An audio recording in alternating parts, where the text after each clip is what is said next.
dufite abagabo barimo gusambanya abana ubutitsa. None tureke n'ibyo kuvuga ngo basambanyije abana. Umugabo ufite umugore ufite abana bangana nanjye, abana bangana nanjye.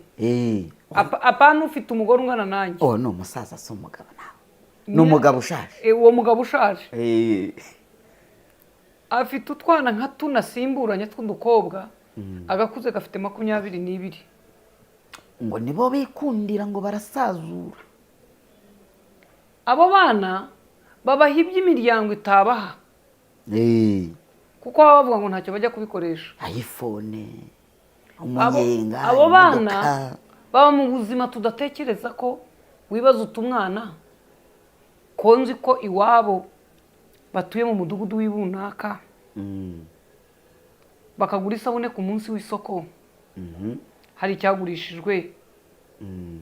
Yaje kugura imodoka ya miliyoni 15-20 ati. Atunze telefone ya miliyoni 2. Yambara mu buryo buhenze. Naraye nikojeje hano hepfo kivuga telefone. Hano hasi mazi gutya muri kabiri. Harimo umuhungu ucuruza amatelefone.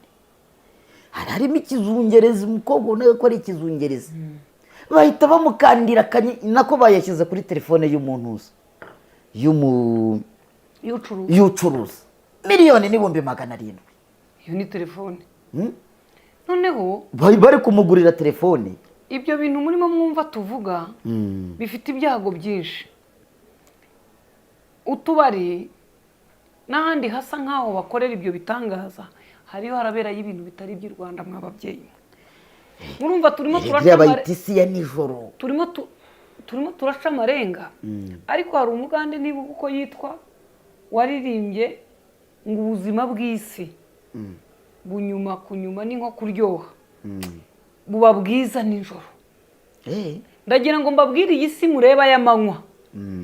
Iyi zuba rirenze bikinjira nijoro mwababyeyi. Hariyo bita isi ya nijoro ubundi abantu baryama saa 3 saa 4 baba we nta kintu ba. Isi ya nijoro iteye impungenge iteye ubwoba.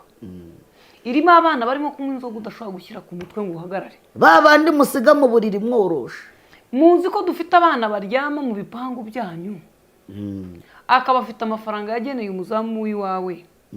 Ahembwa ku kwezi. Wamara gutora gatotsi. Wa mwana gasohoka akagenda akagaruka saa 11. Ukajya uganira ngo umwana wanjye agira ibitotsi. Byahe? Kari inzoga ziryamye.